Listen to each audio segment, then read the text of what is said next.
Buenos días, bienvenidos a la sesión número 21 del Diplomado en Apreciación y Crítica de Arte que ofrecemos desde el Espaguas. Bienvenidos los que están aquí presenciales y bienvenidos también los que nos acompañan a través de la página de Facebook. Bueno, hoy vamos a continuar con ese capítulo tercero de Susie Gablik que se llama Objetos de Ansiedad, pero habíamos ya revisado un poco a Yves Klein y quiero leerles un texto que me encontré que me parece que también nos da cuenta de cómo es que proceden los artistas de vanguardia del siglo XX. Este texto se llama La fotografía en la era del deleite distraído y está escrito por Juan Antonio Molina, un español. En 1960, Yves Klein divulgó una fotografía en la que se observaba al propio artista flotando en el aire, aparentemente después de haber saltado desde una ventana.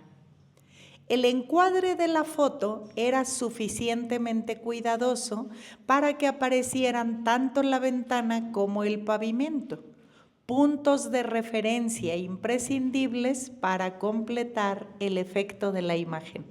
Fíjense cómo en este párrafo se nos revelan dos cosas importantes para sacar una fotografía. Aquí está la revelación de la técnica de una buena fotografía. Dice, el encuadre de la foto era suficientemente cuidadoso para que aparecieran tanto la ventana como el pavimento, puntos de referencia imprescindibles para completar el efecto de la imagen. Si la foto se llama Salto al vacío, pues se necesitaba ver, ¿verdad?, que había un vacío lo suficientemente profundo como para que la acción tuviera mérito, ¿no? Porque si brincamos como los niños del primer escalón abajo, no hay mucho mérito, ¿verdad?, en eso. Pero aventarse de un segundo piso, pues puede ser que sea un poco más peligroso, más osado en el caso del artista. Bueno, el punto de suspenso en que se encuentra la figura humana remite por igual a la ascensión que a la caída. Si la fotografía se usa de otro modo, en lugar de un salto al vacío, ¿verdad?, es una subida al cielo o una subida a la ventana. Como las primeras imágenes que hubo de los hermanos Lumière de la fotografía, ¿verdad?, del cine. Lo que aparecía era que un muro se caía. Eso es la lógica de la vida real.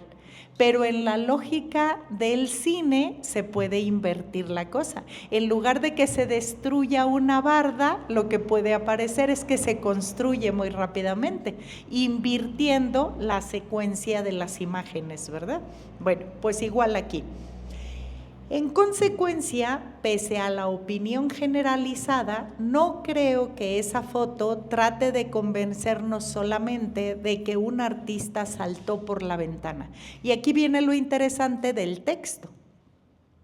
No creo que esta foto trate de convencernos solamente de que el artista saltó por la ventana, sino también de que el artista era capaz de sostener una relación armónica e inevitablemente estética con el aire.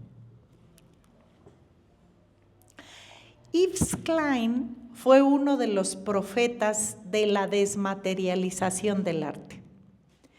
Paralelamente, su discurso y su obra pusieron en práctica la estetización de lo inmaterial, la poetización de lo aéreo y la semantización del espacio.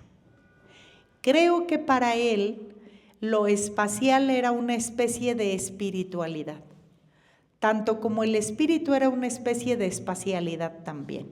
Así entiendo su énfasis en el espacio como meta para la sensibilidad artística.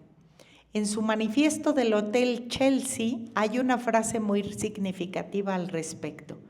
El hombre, eso es lo que dice Yves Klein, el hombre solo será capaz de conquistar el espacio después que lo haya impregnado con su propia sensibilidad.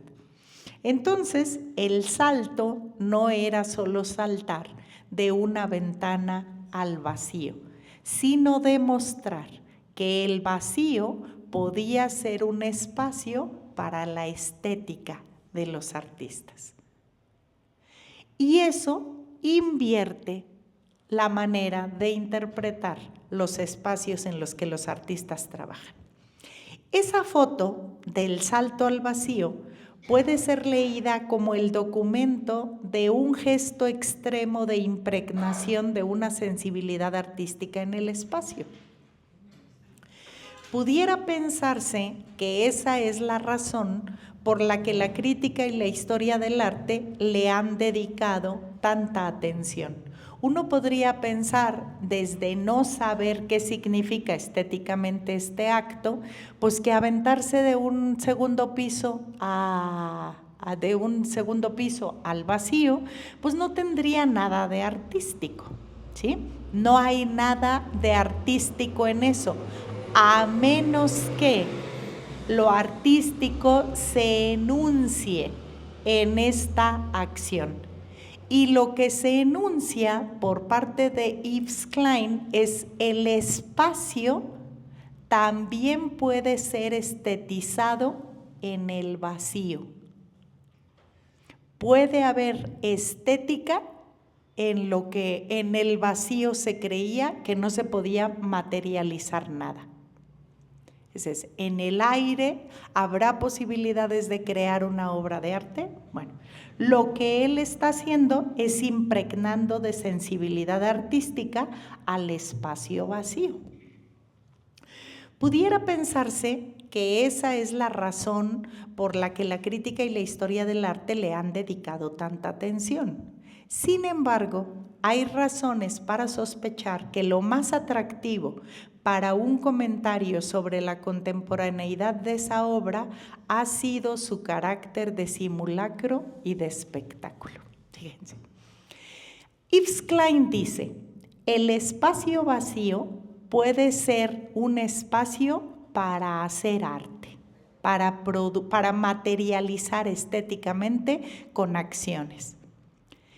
Eso que Yves Klein quería con su obra no se logró, porque el público lo recibe, ¿verdad?, más en su carácter de simulacro y de espectáculo. La gente se indigna después por saber que no saltó al vacío, porque se revela la fotografía donde están sus amigos esperándolo en una cama elástica. Eso, que fue un simulacro para el público y más un espectáculo que una obra de arte, fue lo que trascendió en su ejercicio. Trascendió más eso que lo que él dijo que iba a hacer. Para que vean cómo las cosas se tuercen, ¿verdad? Entre el plan y el resultado, las cosas podrían no suceder como uno quiere. Y esa es la incorporación del azar. Yves Klein trató de hacer pasar por verídica una fotografía que resultaba de un montaje. Lo que el público quería era la verdad y no el montaje. Cuando nosotros vamos al teatro, lo que queremos ver es la ficción y no la realidad. Cuando nosotros vemos un cuadro que se refiere a un referente real, lo que queremos ver es el truco de cómo se ve ahí algo que no es real. En el caso de Yves Klein, lo que el público exige es la verdad real de su acción. Yves Klein trató de hacer pasar por verídica una fotografía que resultaba de un fotomontaje. Ya vieron cómo se revela el fotomontaje en el primer párrafo, ¿verdad? El encuadre de la fotografía era suficientemente cuidadoso para que apareciera tanto la ventana como el pavimento, pero sin los amiguitos, ¿verdad? Entonces, eso que eran los puntos de referencia imprescindibles para completar el efecto de la imagen según Yves Klein, eso es lo que se descubrió después como un fotomontaje que se reveló cuando aparece la otra fotografía. Entonces ahí hay un problema para el artista. El artista quería obtener un resultado y resultó que fue más importante el carácter de simulacro y de espectáculo de su acción que el carácter estético que él quería darle. Bueno, pero además, dice Juan Antonio Molina, además la reprodujo, la fotografía, ampliamente y la distribuyó masiva y públicamente por medio de volantes. Esa fotografía circuló por todos lados. Para una mirada posmoderna, este conjunto de hechos es lo que constituiría realmente el gesto artístico. Y ahí habría que buscar su efectividad estética. A partir de esa mirada, la foto ni siquiera estaría funcionando como documento de una obra efímera y hasta cierto punto inmaterial, puesto que dicha inmaterialidad más bien radica en el hecho de que la obra, el salto desde la ventana, nunca se realizó. La obra entonces consistiría en la apropiación y el desdoblamiento de un mecanismo de persuasión colectiva y especialmente en la exhibición de ese mecanismo, aun cuando dicha exhibición no fuera totalmente prevista por el artista. Fíjense todo lo que se abre a partir de la fotografía. Esa es una fotografía que quería mostrar que el espacio se puede estetizar con el propio cuerpo del artista en una fotografía trucada. No es la fotografía trucada la que más le interesa al público, sino la fotografía en la que se muestra que eso es un truco. Entonces no funciona la primera fotografía. Funciona mejor para el público la segunda fotografía, donde se ve que hay un truco, ¿verdad? Bueno, ese truco es el que circula. No circula la primera fotografía, circula la fotografía del truco. Entonces dice Antonio Molina, para el arte contemporáneo parece ser, ¿verdad? Parece ser que la obra no consiste en lo que el artista proponía, sino en la apropiación y el descubrimiento de un mecanismo de persuasión colectiva que se hizo a través de circular otra fotografía. Quien le da el carácter artístico a eso es que los espectadores se hayan indignado porque lo que se había mostrado era una fotografía trucada y no una fotografía real. Fíjense cómo el público se va convirtiendo en una parte del engranaje muy importante de la obra. Sí, un mecanismo de persuasión, sí. Bueno, qué locura, ¿no? Con el arte contemporáneo, para que vean. Bueno, el lugar que ocupa el medio fotográfico dentro de este proceso es claramente protagónico. De hecho, Yves Klein produjo una pieza que resume la relación entre la fotografía y el arte contemporáneo en el contexto de la cultura de masas. Fíjense nada más el efecto de la fotografía. La fotografía, cuando nace por primera vez, de lo que está hablando es de la posibilidad de que se capture la realidad de una manera más objetiva que como la captura la pintura. En un principio parecía que la pintura y la fotografía competían por captar lo real de una manera más orgánica. Parecía que era una competencia. Esto nos muestra que no había ninguna competencia, que la fotografía tenía un objetivo distinto al que tenía la pintura figurativa. La fotografía no tenía el interés de capturar la objetividad real de un paisaje o de cualquier cosa que se quisiera presenciar. La fotografía lo que quería captar era el encuadre ficcionado de una parte del horizonte. Entonces hay un recorte estético del mundo en la fotografía. No hay una captura objetiva y real del mundo. La fotografía no tenía ese interés, porque en ese interés no estaba su ejercicio. Bueno, el lugar que ocupa el medio fotográfico dentro de este proceso es claramente protagónico.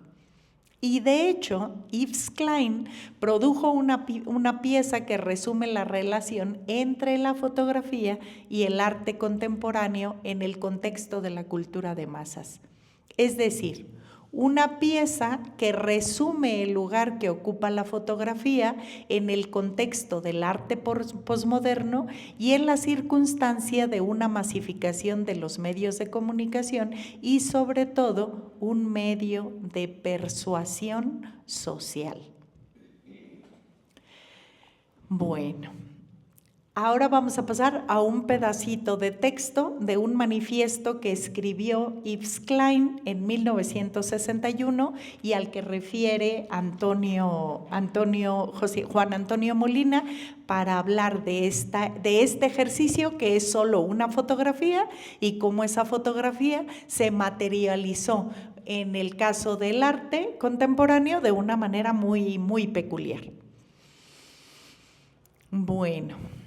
El manifiesto de Klein en 1961. En el momento en el que realizaba su primera exposición personal en la ciudad, bajo la égida de Leo Castelli, otro artista también de cosas muy ficcionadas y en grande. La frase en cuestión está dirigida más bien a defender un modelo humanista y espiritualista que ya se encontraba en crisis ante el empuje de la utopía científica y tecnocrática que devino paradigma del capitalismo desarrollado, sobre todo en medio de la euforia de la posguerra en Estados Unidos. Ni los proyectiles, ni los cohetes, ni los satélites harán del hombre el conquistador del espacio. Esos medios son una quimera de los científicos actuales que todavía viven en el espíritu romántico y sentimental del siglo XIX. El hombre, decía Yves Klein, solo será capaz de poseer el espacio a través de las fuerzas terroríficas, las fuerzas marcadas por la paz y la sensibilidad. El hombre será capaz de conquistar el espacio, en verdad su más grande deseo, hasta que se haya dado cuenta del espacio impregnado con su propia sensibilidad. Su sensibilidad puede incluso leer la memoria de la naturaleza, ya sea del pasado, el presente o el futuro. Bueno, pues hasta ahí el texto de una fotografía y todo el relajo que causó la fotografía. ¿Para qué nos sirve a nosotros? Para encontrar esto que decíamos ahora. La fotografía no surge en el espacio del movimiento artístico para capturar la realidad del mundo. La fotografía en términos estéticos lo que hace es un encuadre que resulta más estético que la mirada normal de cualquiera de nosotros en un espacio. Ajá. Bueno, y esa es otra cosa, ¿verdad? Ahora nos gusta mucho el Photoshop porque salimos La fotografía nos cae gorda cuando es muy real, ¿no? Porque nos saca todas las arrugas, todos los poros abiertos, todos los granitos que nos salieron durante la noche y todos los vellitos que no son los más estéticos. El Photoshop, lo que nos gusta de la fotografía de nosotros es que nos truquen un poquito porque aparecemos como realmente no somos. Bueno, en un principio había la idea en el arte tradicional de que la fotografía y la pintura competían por obtener una imagen realista del mundo. El arte contemporáneo nos hace ver que eso no era así, que la fotografía nace no con la intención de capturar la realidad, sino de capturar un enfoque que pueda ser más estético que otro. Y luego lo que Araceli, ¿verdad? Y lo que dice Araceli, dice, y encima el Photoshop, ¿verdad? Es como no nos gusta la realidad, ahora incluso agregamos otro truco a la imagen para que la imagen nos guste más, ¿verdad? Vamos configurando las cosas técnicas para que la estética se vaya adecuando más a lo que queremos. Esos Photoshop a veces hacen cosas muy agradables. Exacto, agarren el micrófono, no se les olvide para que los escuchen. Decía Araceli que, por ejemplo, hay paisajes a los que se les pone de manera trucada una luna para que el paisaje sea todavía más sorprendente, ¿verdad? Bueno, no admiramos la realidad de la fotografía, admiramos la composición estética de las cosas que están ahí. Y eso es importante, y eso se revela en el arte contemporáneo con una fotografía que estaba trucada y que a la gente no le gustó que se la mostraran así, ¿sí? No le gustó que se la mostraran porque se sintieron engañados, como si en el arte no hubiera truco desde toda la vida, ¿no? El truco es lo que en realidad nosotros admiramos en el arte. Es la posibilidad de que las cosas se hagan más bellas o más feas de lo que son. El asunto es eso. Bueno, Yves Klein fracasa con su ejercicio, pues sí, un poco, ¿no? Hay una especie de fracaso en lo que hace, porque lo que quería era mostrar que el espacio se puede estetizar con el cuerpo propio del artista, y resultó que lo que más les interesaba era ver a los amigos abajo esperándolo en la lona, ¿verdad? Bueno, muy bien. Pedro, creo que Pedro quería hacer un comentario. Agárrelo. Los filtros se utilizan para eso, para alterar una realidad, ¿verdad? Sí. Yo recuerdo cuando regresamos de la pandemia, pues había dos generaciones a las que yo no había recibido así personalmente, ¿verdad? Y solo los veía a través del Zoom, ¿verdad? Y entonces ya cuando los veo personalmente les digo, bueno, ustedes son como las hamburguesas de McDonald's, ¿verdad? En la foto son unas y en la realidad son otras. Así me pasó a mí con mi hijo, que pues es más tecnológico que yo. Nos plantaron una higuera, y yo soy fanática de las higueras. Nos plantaron una higuera que me regaló una alumna mía, y nos la pusieron en una jardinera que mandamos a hacer. Y ya cuando estaba plantada, pues entonces le sacamos una foto. Yo saqué una foto como las fotos que quiere toda la gente. Y mi hijo sacó una foto, pues embellecida, ¿verdad? Y se la mandé a una prima y dijo, ay, dice, qué bonito está tu casa. Le dije, bueno, cuando veas a lo mejor te vas a decepcionar un poquito, porque ella pensaba que vivía en un palacio, ¿no? Con todo el Photoshop que le puso el chiquillo, ¿verdad? Alrededor a la higuera. Pues sí, por se decepciona, así como Pedro con sus alumnos hamburguesa, ¿verdad? Que no los... Ya. Y así. A mí me pasó una ocasión en un viaje. Antes de irme, pues me puse a estudiar y a ver, y vi una foto muy interesante en Grecia, pero así con macetitas, toda bonita. Y cuando llego, sin agua, llena de basura, todo, no, una porquería. ¿Qué es esto? ¿Qué es esto? Deberían de hacer estética de la fealdad en Grecia para que pueda uno ir a apreciarla con gusto, ¿verdad? Sí, sí es eso, pero fíjense cómo parece como una obviedad. Uno piensa, mándame una foto, es mándame una cosa que sea más real que tus palabras, ¿no? La fotografía la asociamos con una cosa que es muy real, cuando la fotografía en realidad no es lo real. La fotografía en la realidad es la captura de la luz en un momento con un tipo de tecnología que nos puede gustar o desagradar, cualquiera de las dos cosas, ¿no? Sí. En términos estéticos, ahí lo que se busca es la composición. Por eso lo que presenta como obra estética El salto al vacío de Yves Klein, pues esa es la obra. Lo que no podía presentar es la otra, aunque la otra es la que se convierte realmente en la parte artística para el público, ¿no? ¿Qué estaba exigiendo el público en el 61? Estaba exigiendo una cosa a la que se había acostumbrado con los performances que hacía el arte contemporáneo. Era más interesante la no trucada que la trucada, ¿verdad? Por eso ese giro ahí de tuerca. Sí, Pedro. En una ocasión me encargaron de hacer un video promocional de la escuela para que los que se presentaban en las ferias de promoción de las licenciaturas. En las exporientas presentaran el video y pudiéramos captar alumnos. Y ya cuando presentaron el video ahí delante, todos mis compañeros me reclamaron que porque había presentado una imagen muy bonita de la escuela y que cuando llegaron, digo, pues esa era la tarea, hacerlo atractivo. Mentir para ganar, ¿no? Ya. Pues bueno, para que vean cómo está lo de la fotografía, ¿verdad?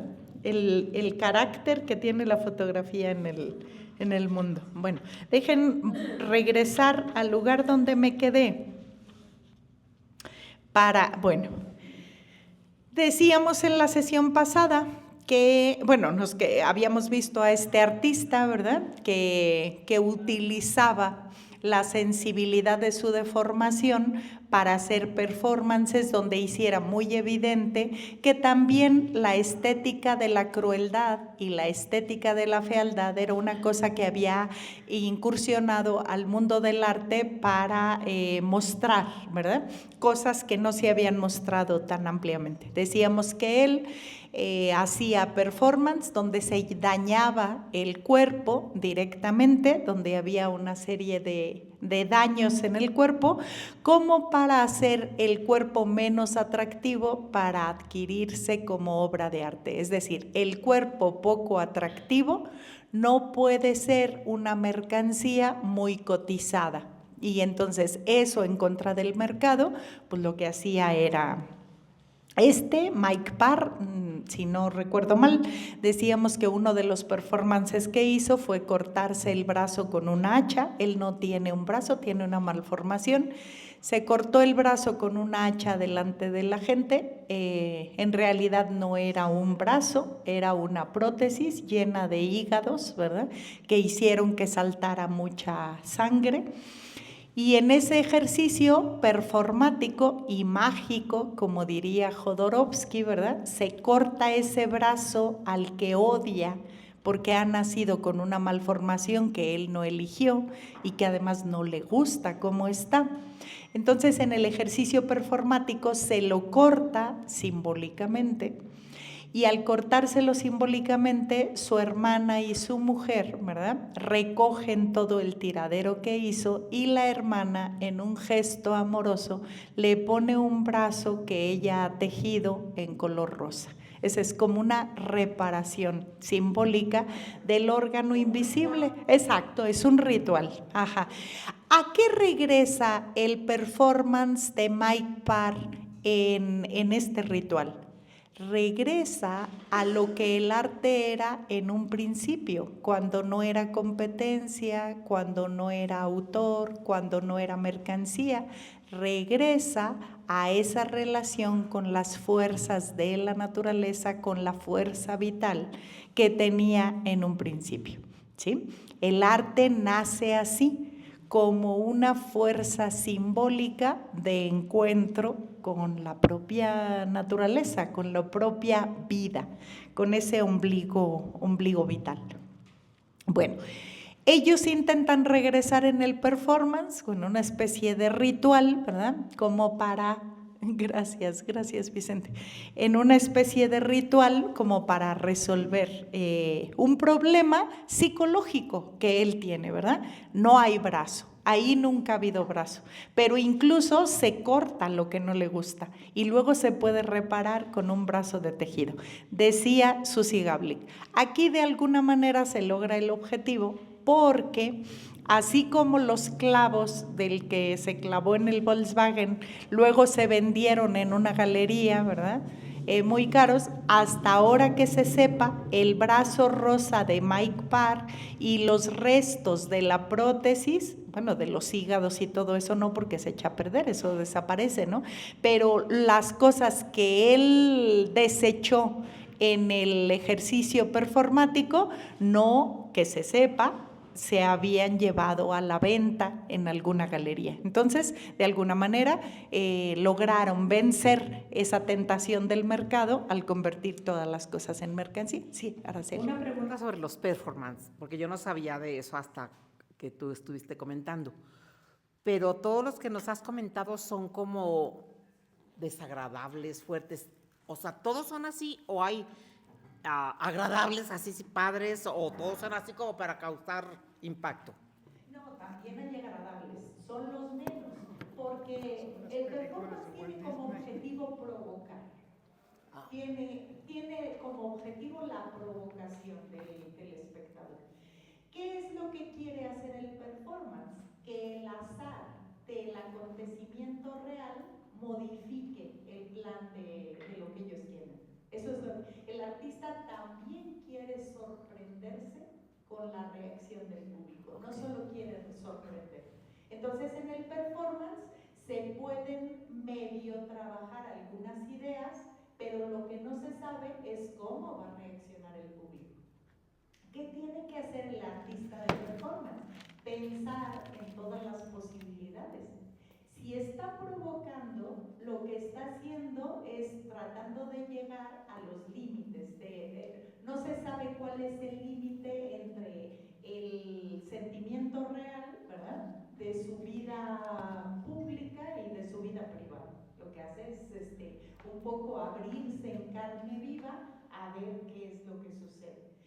Lo que Yves Klein hace es, en el salto al vacío, no le pide a alguien que sepa saltar de una ventana para que caiga bien abajo. ¿Qué hace Yves Klein?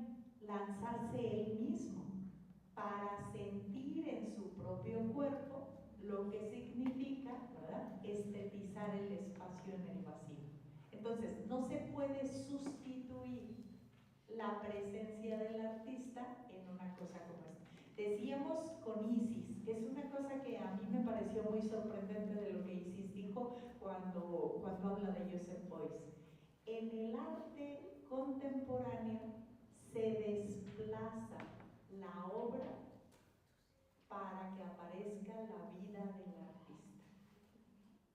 La obra no es lo más importante, sino la vida del artista. Entonces es la trayectoria del artista, el cuerpo del artista y todo lo que eso significa. Por eso la trayectoria del artista tiene que ser coherente. Alguien que dice que todo el mundo tiene posibilidades de ser creativo, tiene que darle entrada a todos los que quieran para que muestren a ver si pueden ser creativos en la universidad. Eso tiene una implicación, claro. Si hay un límite de entrada a la universidad, tiene que pelear porque ese límite se rompa, se supere. Y siempre va a ser un prietito del arroz, ¿verdad? Como todos aquellos profesores que se atreven a hacer un paro contra las decisiones de una autoridad que parece inquebrantable, ¿no? Bueno, gracias. Eso es lo que va apareciendo. Bueno, decíamos de en el que nos quedamos, aquí hay unas imágenes de él deformado, fíjense, deformado realmente y ficcionadamente. Fíjense cómo en uno de los performances la cara que se pone es en una hoja, ¿verdad? La máscara que todos llevamos puede ser la máscara real de nuestro propio cuerpo. Nuestro cuerpo es una máscara. ¿Por qué es una máscara? Porque tiene una forma determinada. Y a esa forma determinada la podemos deformar o formar de otra manera. Nos operamos la nariz, nos ponemos lentes, nos ponemos dientes cuando se nos caen, ¿verdad? Nos abrimos hoyitos en las orejas, nos ponemos aretes en la nariz o en la boca, ¿verdad? Todas esas cosas son maneras, ¿verdad?, de irnos formando en términos de máscara corporal. Una cosa es la máscara corporal y otra es la máscara ficcionada que también tenemos, ¿no? Podemos dar la apariencia de ser algo que no somos. Ahorita vengo de una delegacional y llegó un maestro con corbata y dicen, ay, ni te conocíamos. Hay muchas maneras de enmascararnos para todo. Bueno, esa máscara se hace muy evidente en el arte del performance. ¿Qué es lo que hace él? Aquí se llena de sangre real, que no es de él, pero es sangre real. Esa es una de las imágenes. ¿Alcanzan a ver? Sí, ¿verdad? Sí, alcanzan a ver. Y luego hay una representación de él con una máscara deformada que no es real, sino con una máscara que está en un papel. Más evidente no puede ser que eso es una máscara. Es como los antifaces, ¿verdad? De estas fiestas a donde vamos, para poder alocarnos y franquear los límites a los que estamos acostumbrados, vamos enmascarados. Para eso son las fiestas con máscaras, porque ahí podemos comportarnos como algo que no somos en la vida cotidiana, ¿sí? La máscara nos protege. Por eso, cuando la gente a veces en los paros se pone un cubrebocas, es una manera de decir, tengo más fuerza con el cubrebocas, ¿verdad? Porque parece que me cubro un poco de la posibilidad de ser vulnerable frente a otros. Cuando los zapatistas se enmascaran, lo que hacen es ponerse una máscara para hacerse visibles, porque sin la máscara a nadie le importaban sus rostros. Y después de que se enmascaran, sus rostros se hacen una fuerza simbólica de rebeldía. Entonces, fíjense cómo la máscara funciona de diferentes maneras según. Lo que no podemos es vivir sin máscara. Creo que también la máscara es, en parte también puede ser cobardía, ¿no? Porque hay quien se pone, por decir, el cubrebocas para que no lo reconozcan. La máscara también puede ser hipocresía, ¿verdad? La máscara lo que hace es cubrir. Y a veces la máscara nos puede hacer más cínicos todavía de lo que somos, más mentirosos de lo que somos en la vida cotidiana, o puede ayudarnos a revelar una personalidad que la vida cotidiana nos impide, ¿no? Puede también la máscara convertirnos en alguien más valiente también y más verdadero. Detrás de la máscara yo puedo decir cosas que sin máscara no me atrevo, ¿no? Esas cosas, eso es el enmascaramiento del mundo, es lo que queda como muy evidente en el performance. Decíamos en la sesión pasada que los límites que hay entre la vida privada y la vida pública se trastocan en el caso del arte contemporáneo. De eso es de lo que se trata, de franquear una serie de límites que parece que eran infranqueables ahí. El arte a lo que nos invita es a esa exposición en muchos sentidos, ¿verdad? Decíamos, se trastorna nuestro sentido de los límites en el arte contemporáneo porque no se distingue entre el acontecimiento público y el acontecimiento privado. Alguien que se desnuda delante de todos, ¿verdad? Uno diría, pues uno se desnuda en el baño para irse a bañar o solo, ¿no? Para ver qué tan panzón está uno, pero uno solo, ¿no? No hay con 20 o 30 enfrente, ¿verdad? Bueno, los performanceros pues ya pierden un poco el miedo a desnudarse en público. Bueno, ¿qué trastornos del sentido de los límites más se generan con esto? Pues que entre las emociones reales y las emociones estéticas. Decíamos nosotros, hay emociones reales y emociones estéticas. Cuando nosotros vamos a ver una obra de teatro, tenemos emociones estéticas y también puede ser que emociones reales, o sea, combinamos las dos cosas. Pero en el performance, en el arte contemporáneo, el objetivo es ese, que no se sepa dónde está la emoción estética y en qué punto esa emoción estética llega a ser una emoción real. La emoción real de hacerse dar un balazo en el brazo izquierdo. En el teatro se simula un balazo. En el performance el balazo es real. Y ahí hay una especie como de franqueo de los límites, ¿no? No es lo mismo ver un balazo en una obra de teatro que ver un balazo en un performance. Si uno, pues, ¿están locos o qué, no? Uno piensa que la razón ha dejado lugar o ha dado paso a la locura. Ahí no se sabe bien cuál es el objetivo, pero lo que quieren es eso, provocar una reacción. Cuando una mujer desnuda se acerca a pedir limosna en un semáforo, que ha sido también uno de los performances que yo he visto, que no es propiamente cruel, pero que pone muy vulnerable a quien hace ese performance, ¿verdad? Pues es complicado. Una vez, también en esa vez de los que se iban a matar, según yo, ahí en la Ciudadela del Arte, ¿verdad? Delante de todos también había una muchacha que con muy poca ropa a lo que se acercaba era pedir ayuda en el semáforo ahí de Catedral. Bueno, pues era una provocación, por supuesto que era una provocación. ¿Qué tenían que calcular los muchachos ahí? Pues que esta muchacha podría ser agredida, violentada y que tenían que estar listos sus compañeros para que cuando sucediera eso, pues rescatarla, ¿no? ¿Qué iba a pasar? Afortunadamente no pasó nada, la gente era muy decente, o sea, veía y no veía, ¿verdad? Era una cosa rara. Eso no, en los semáforos uno hay limpia parabrisas, ¿verdad? Pero no gente encuerada pidiendo dinero, ¿no? Pues eso no, casi no se ve. O hay gente ahí parada de una mano, haciendo piruetas, pidiendo dinero, pero gente sin ropa, ¿verdad? Y pidiendo dinero para su hermanito, pues como que eso no es normal. Pero eso es lo que buscan ellos, ¿verdad? Ese es el desafío. Bueno, Mike Parr, decíamos, se lesionaba, también se puso en su pierna, se enredó pólvora, ¿verdad? Y se prendió. Y entonces, pues lo que quería era como, según él, delante del público, era dinamitarse la pierna. Afortunadamente, ¿verdad? No explotó aquello. Lo que yo les digo es que pueden pasar muchas cosas, ¿no? Si alguien va con una coca a ver el performance y ve eso, pues le avienta la coca a ¿verdad? Porque te volviste loco.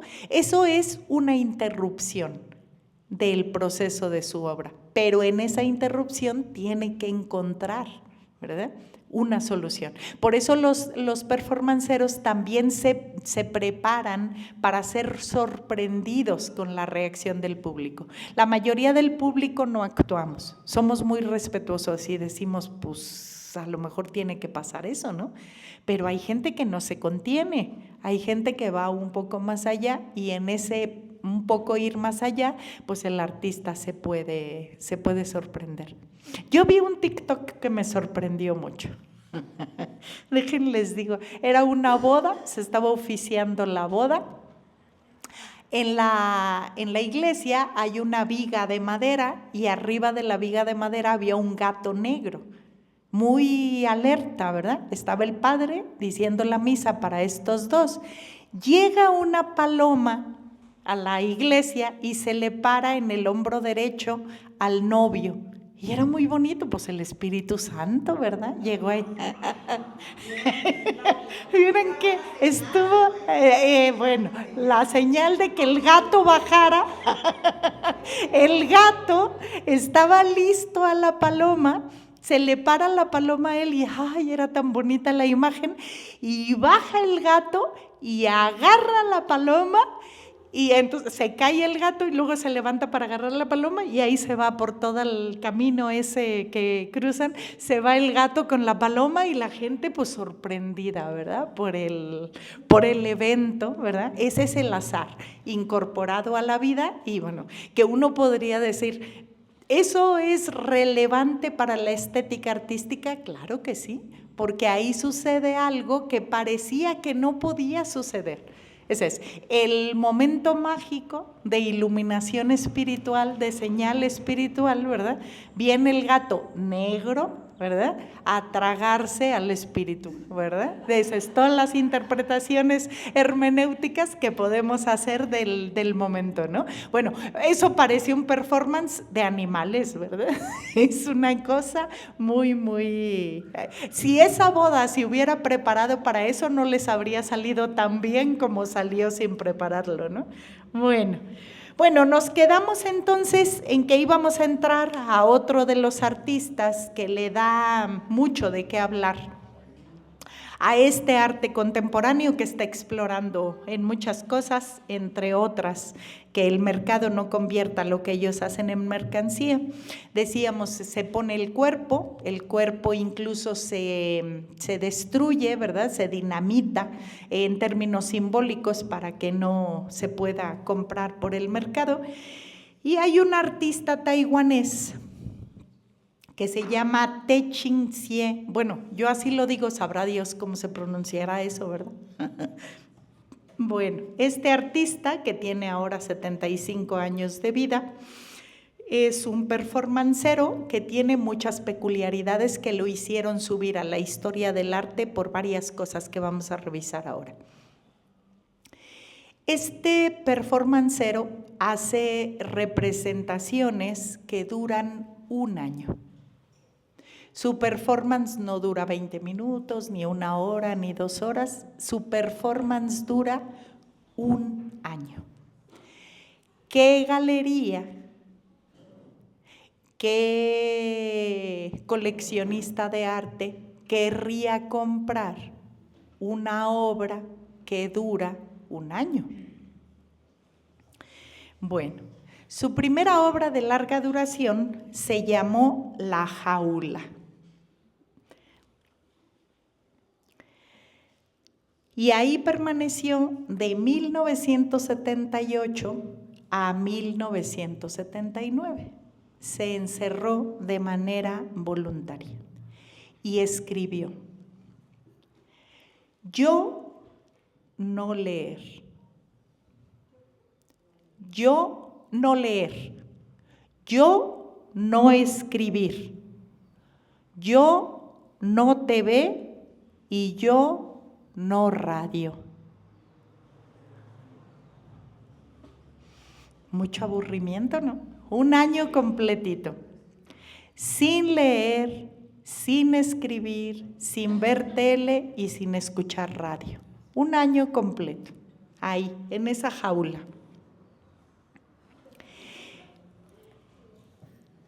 Bueno, esa es una de las... Bueno, sobre esa... No, mejor se los leo hasta el final, porque hay un autor, Brian Boucher, que habla de este artista y de todas sus obras, ¿verdad? Y luego cómo esas obras llegan a un lugar que no nos gusta, que hubieran llegado, pero ahorita vemos. Bueno, esa es una de los performances que hace Te-Ching Hsieh, o como sea que se pronuncie eso, ¿verdad?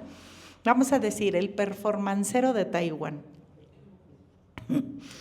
Entre 1980 y 1981, un año también, hizo una representación con un reloj. Esta que casi no se ve, esta chiquitita, son las fotografías que se hacían de cada momento en el que sucedía algo en su performance. Ahorita vamos a ver qué sucedía. De 1980 a 1981, golpeaba un reloj de registro cada vez que éste daba la hora.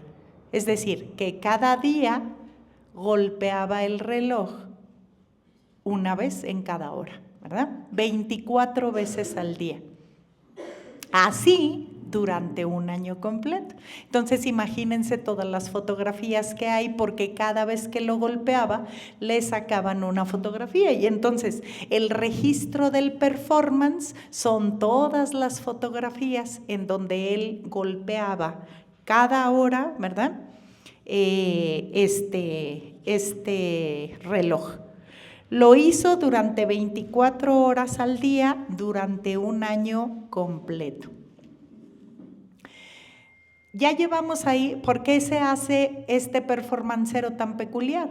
Porque amplía el performance a un lapso de duración que casi es intragable. Es decir, está trastocando los límites de lo que nosotros soportamos como performance. Bueno, en 1981, después de que acaba con el reloj, empieza un nuevo trabajo y se impuso permanecer al aire libre en Manhattan durante un año completo. Permanecer al aire libre durante un año completo. Iba retándose, ¿verdad? Un artista siempre se reta a sí mismo. Ya había estado en una jaula. Después de haber estado en la jaula, estuvo junto a un reloj. ¿Eso qué quiere decir? Darle golpes al reloj cada hora, pues es no dormir bien, ¿no?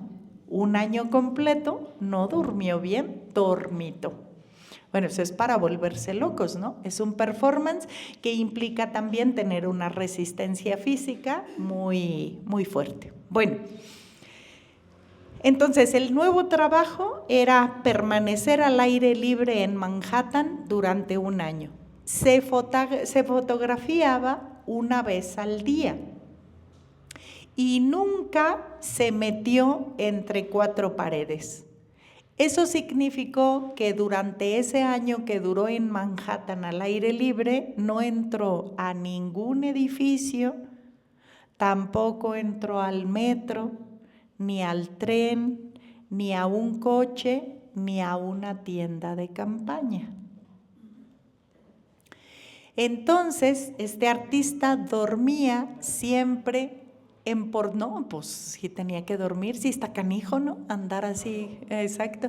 Andaba al aire libre. El objetivo de la obra artística, del performance, era al aire libre, no estar bajo techo en ningún momento. Entonces dormía, ¿verdad?, en los estacionamientos sin techo, ¿verdad?, y bajo los puentes cuando hacía mucho aire o nevaba o llovía. Bueno, y dijo sobre su obra: todos los días en la calle pensé como vagabundo. ¿Qué significará pensar como vagabundo? A mí me da miedo eso. Yo siempre que pienso en viajar, digo, ¿cómo? Una vez estuvimos a punto de no dormir en París y yo estaba asustada porque el metro da miedo, no sabe uno qué le puede pasar. Dormir al aire libre siempre es un peligro, ¿no? Durante todo un año, pues más, porque no sabe uno qué le llegue. Bueno, todos los días en la calle pensé como vagabundo. Pero esta obra no es de un vagabundo, es de un artista. Yo elegí vivir durante un año al aire libre. Lo pensé y estoy preparado para hacer ese ejercicio de performance. El aire libre es mi símbolo del mundo externo. La gente puede hacerte daño, el invierno puede hacerte daño. Es más peligroso. La representación al aire libre es el símbolo de la lucha del hombre en el mundo. Y en Nueva York hay mucha libertad, pero para ser un buen artista, la libertad no es suficiente, es necesaria la disciplina. Eso dijo de esa obra. Sí, adelante, que te pasen el micrófono.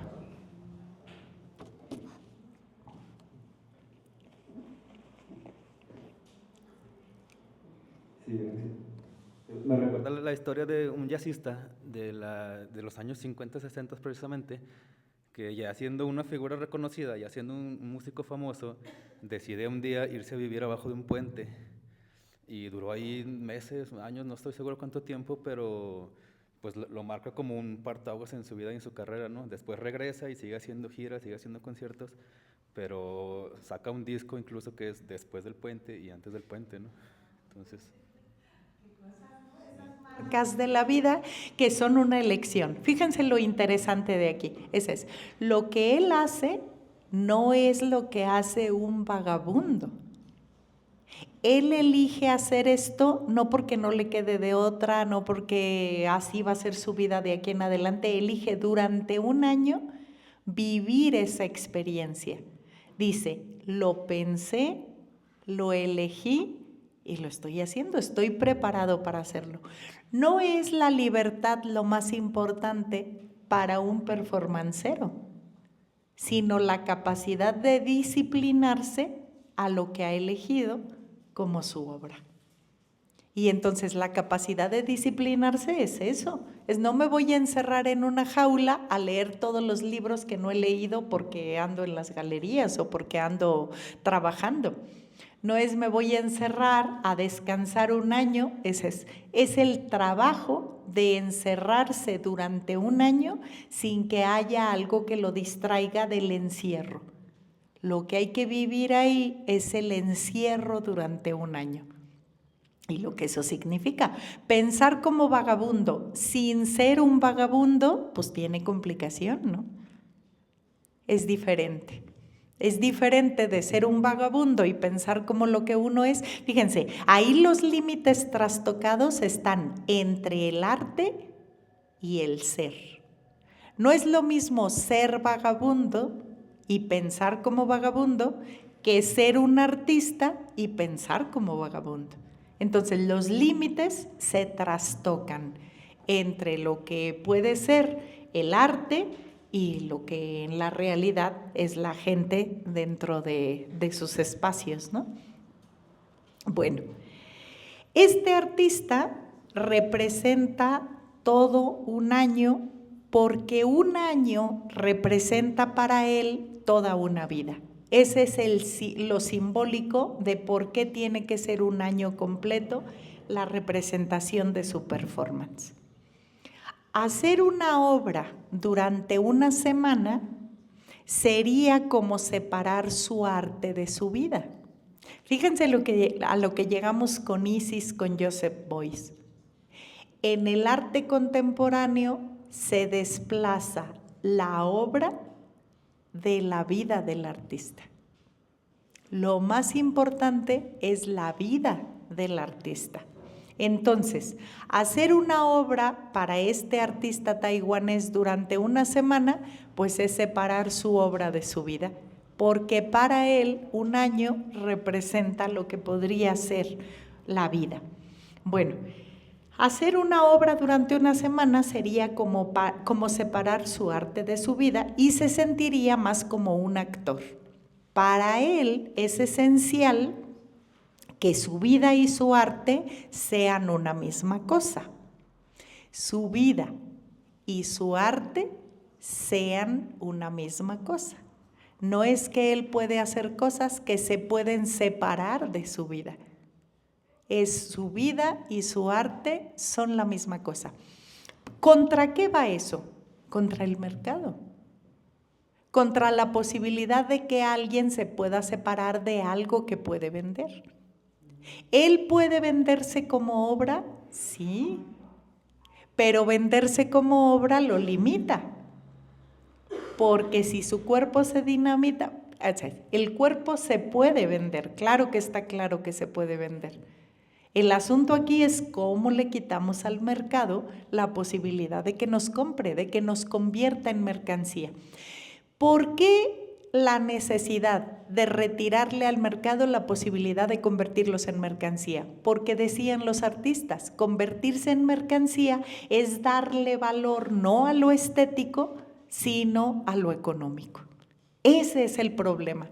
No es que sean mercancía nada más, es que la mercancía le da más valor a lo económico que a lo estético. Ese es el problema. Sí, que te pasen el micrófono.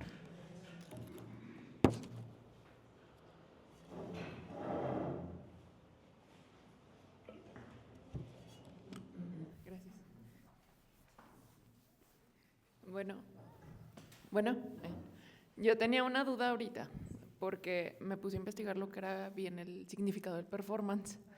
Entonces, pues dice que una acción artística efímera y en vivo. Y estaba pensando como en la actualidad, las redes sociales, el Instagram, me ha tocado convivir con personas pues yo lo vi como un performance. O sea, en cuanto me grabo, o sea, soy una persona, actúo de cierta forma, apago la transmisión o apago el video y ya me vuelvo como otra cosa. Entonces, o sea, eso se escucha, ahorita que estaba escuchando como la parte de que están un año al aire libre y todo, o sea, suena muy loco o trillado, ¿no? Para nosotros. Pero, o sea, lo traspasé a las redes sociales y cuánto tiempo no pasamos o pasan los artistas que cuando ya los ves a la calle ya no son o cosas así, ¿no? Entonces, siento que hasta el performance está actualmente muy vigente. O sea, no sé si esté correcto, o sea, eso, lo que pensé, pero, o sea, yo lo pensé como lo estamos viviendo con gente y pues algunos no lo hacen por ganar dinero, pero la mayoría lo hace, o sea, se transforma para ganar, entonces pues sigue estando el arte vigente, pero de otra forma. Yo creo que ahí lo que deberíamos de distinguir es que hay cosas que se hacen para venderse o para que te den like y otras cosas que se hacen para explorar en lo artístico. Esa es la diferencia. Por ejemplo, encerrarse en una jaula como se encierra este artista taiwanés y encerrarse en la casa de los famosos tiene dos, en la casa de los famosos tampoco salen los famosos, ¿verdad? Pero ahí no hay un interés artístico, ahí hay un interés monetario. El interés de que haya mucho público viendo eso para que el rating, ¿verdad?, suba y haya posibilidades de que el programa esté en los primeros lugares de visibilidad. Eso es muy diferente. Por eso es tan importante lo que dice el artista. Dice, yo estuve al aire libre durante un año pensando como un vagabundo, pero no soy un vagabundo. Soy un artista que elegí estar al aire libre por un año completo. Entonces, esa elección hace distinta el ejercicio. Dice, no es suficiente tener libertad para ser artista, sino tener disciplina. Por eso no se mete a descansar en la jaula, ¿verdad? Ya trabajé 20 o 75 años de mi vida, me voy a tomar un año sabático en la jaula de mi performance, ¿no? Lo que hace es disciplinarse. ¿Qué va a hacer ahí? No va a leer, no va a escribir, no va a ver tele, no va a oír radio, no va a ver nada que lo distraiga de lo que está haciendo. ¿Sí? En la casa de los famosos, ¿a qué se meten? A competir unos con otros. Ahí hay una competencia, ¿no? Ahí alguien gana y alguien pierde. Y entonces el objetivo es distinto. Luego, cuando alguien se graba y quiere que lo vean muy bonito con estos photoshops tan padres que hay, ¿verdad? ¿Qué quiere? Pues muchos likes, ¿no? Que mucha gente lo vea, que provocarle celos al ex, ¿verdad? No sé, o sea, hay 20,000, ¿cuánto? Nuestra cabeza está tan retorcida que no sé qué queremos a veces, ¿no? Pero bueno, lo que hacemos, eso no es artístico, eso no es arte. Es que tú te saques una foto o un video y lo subas a Instagram, no tiene intención artística, porque ¿dónde estaría el arte de eso? En el caso del artista taiwanés, sí, hay un objetivo. El objetivo de ponerse a prueba durante un año, porque eso representa su ejercicio artístico, ¿verdad? Alguien que se saca un video. Sí, creo que quiere hablar ella y ahorita pasamos el micrófono para allá. ¿Sale? ¿O qué quieres decir, Araceli? ¿Y las personas iban a verlo, al que estaba en la jaula? Sí. Sí. Bueno, esa es una jaula. Hay otro artista que también fue polemiquísimo, ¿verdad? Un colombiano que encerró a un perro a morirse de hambre delante de los espectadores. También lo enseñaron. Bueno, esa crueldad, ¿verdad?, que nosotros veíamos en el ejercicio de performance, esa crueldad se veía como crueldad, cuando la crueldad en general en la sociedad se oculta, ¿verdad? Es la crueldad sobre los animales está, pero la ocultamos, no la proyectamos, pero luego hablamos de ese. También están esos, perdón. Bueno, esa es la parte como de nosotros humanos normales, ¿no? O sea, de que subimos la foto, pero yo me refería a los influencers. O sea, que sí hay una producción detrás de cada video que suben. O sea, que sí es algo artístico porque es como posando, acomodando la forma de hablar, la forma de interactuar. A eso me refería yo, de que ya terminan de grabarse y es como ¡fum! Ya es como otra realidad. Y para mí, o sea, yo conviví hace poco, entonces era así como que, ay, me los cambiaron. O sea, esa parte como se acabó ya la obra. O sea, lo vi de esa forma. Sí, puede ser que se enmascaren para eso, pero el enmascaramiento del influencer, si no tiene interés artístico, lo que no podemos encontrar ahí es nada de arte, es solo una máscara, ¿verdad? Alguien que, como esta mujer que tenía una estética y que la mataron, ¿no? Y que incluso se hace viral porque casi la matan cuando ella estaba hablando ahí, ¿no? Bueno, eso no es artístico, hay que distinguirlo de lo que es un performance. Pero sí, es el enmascaramiento, a lo mejor mientras hablan para decir qué es lo que tienen en su estética y que le mandan algo y que hay la posibilidad de matarla y generar todo eso, bueno, eso no tiene nada que ver con el performance que están haciendo estos artistas, ¿no? Fíjense lo que dice este artista, es que no, como dice, hacer una obra durante una semana sería como separar el arte de mi vida. Él es el arte, su cuerpo es el artístico. Estos enmascarados no hacen de su vida un arte, ¿verdad? Hacen de su vida pues un negocio, ¿no? Un influencer, ¿qué está haciendo? Pues consiguiendo gente que le dé vida al trabajo que está haciendo en las redes sociales, ¿no? Eso es lo que hacen. Bueno, dice, hacer una obra durante una semana sería como separar el arte de mi vida y se sentiría más como un actor que como un artista de performance. Y estos serían actores, ¿no? En el ejemplo que tú nos pones sería, bueno, actores, ¿verdad? No son actores, son influencers, ¿verdad? Esa es gente que hace videos para tener injerencia en la gente que luego los sigue, que les da like, que les dan seguimiento, que comparten lo que hacen y eso pues los va monetizando en el espacio, ¿no? Ahí hay un interés económico. Ahí habría un interés, el valor monetario del que aspiran a salir los artistas de la mitad del siglo XX pasado, ¿verdad? Estos que van contra el mercado. Bueno, alguien más allá. Ajá. Y también Selene, creo, no me fijé bien, pero ustedes pásense el micrófono y entre ustedes van participando.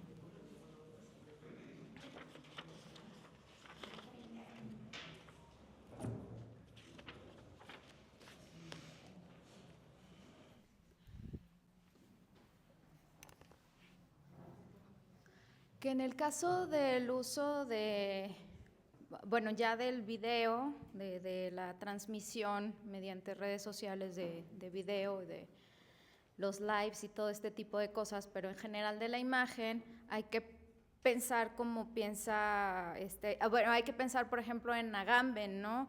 En cómo la imagen tiene diferentes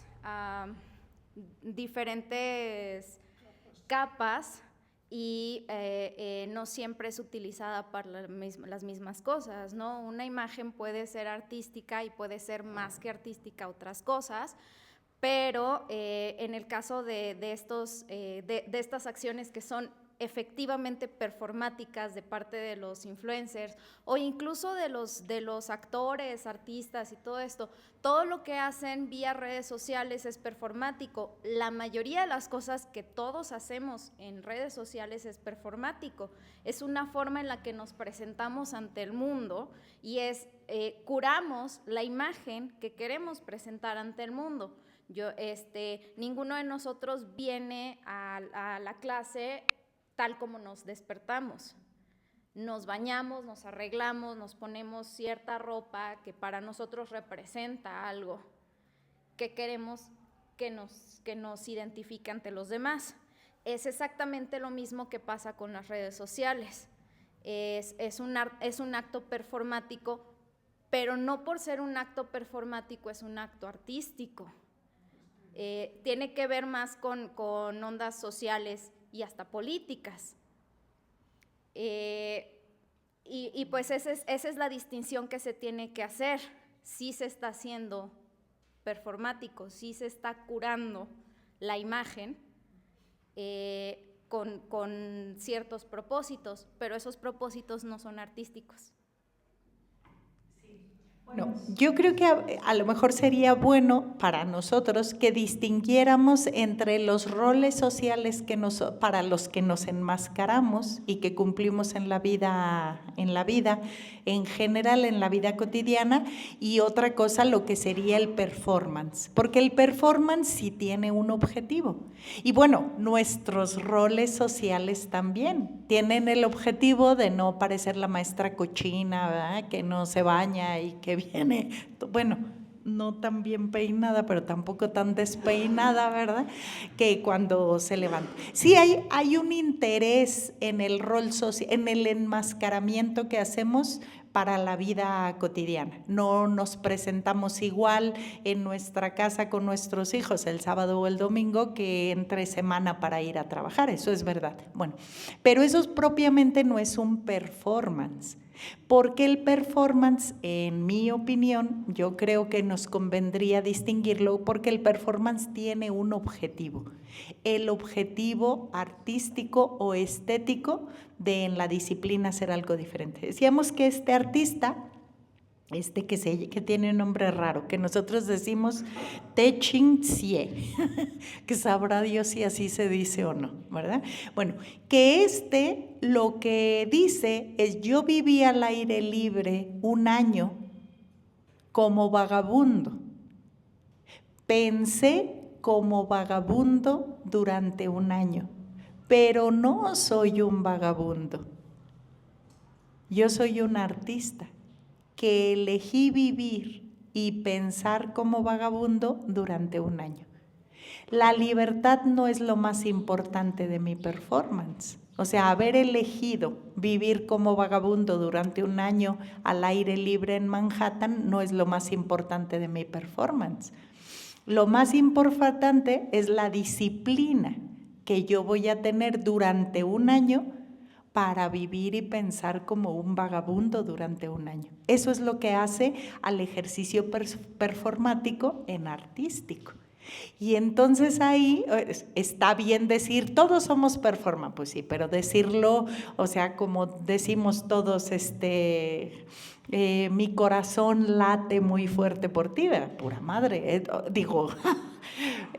no es cierto, ¿verdad? Es una cosa poética en la que exageramos las cosas para que se sientan todavía más profundas, pero no es realmente que elijamos ser performáticos. Los roles sociales nos obligan, ¿verdad?, a enmascararnos para que las cosas funcionen de determinada manera.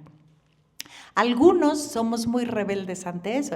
¿Qué dicen para una entrevista de trabajo? Pues ve más o menos formal para que no te vean tan mal, ¿no? Los rebeldes nos vestimos al revés, decimos, vamos a retar, ¿verdad? A ver si, bueno, si no tenemos mucha necesidad económica, sino si nos ponemos las mejores ropas, ¿no? Dependiendo de las condiciones. Pero creo que vale la pena a nosotros que estamos tratando de estudiar la apreciación estética, es que sí distingamos el performance que tiene objetivos artísticos de los roles de enmascaramiento que tenemos todos en la vida de todos los días, ¿no? Que es cierto que hacemos, que nos disfrazamos, ¿verdad? Para ir según a los lugares a donde vayamos, ¿no? En la noche nos disfrazamos con una ropa muy cómoda, ¿verdad? Para irnos a dormir y nos quitamos los chongos y nos quitamos todo para dormir a gusto, ¿verdad? También hay un disfraz para eso, pues. Sí. En el caso de las redes sociales, por ejemplo, es muy interesante ver cómo funcionan este tipo de cosas con los intereses económicos para los artistas, particularmente para los actores. Los actores que son muy activos en redes sociales suelen ser más populares y por lo tanto suelen ser contratados más seguido.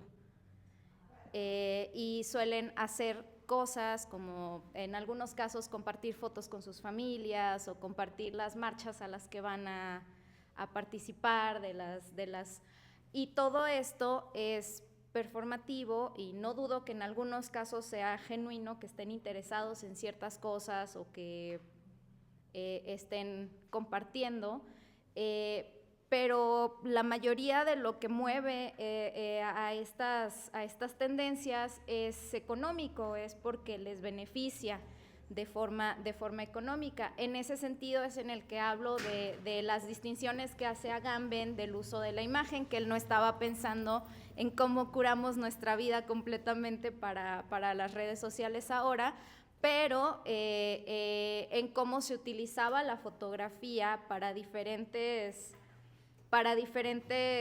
propósitos, y la imagen en general siempre se ha usado para diferentes propósitos que perfectamente, como en el caso, por ejemplo, de la pintura cristiana, podría ser artística y servir al propósito de la adoración, pero en muchos casos no es así, ¿no? Solamente es con propósitos de propaganda, con propósitos políticos, con propósitos de esto o aquello, y no necesariamente lo hace artístico.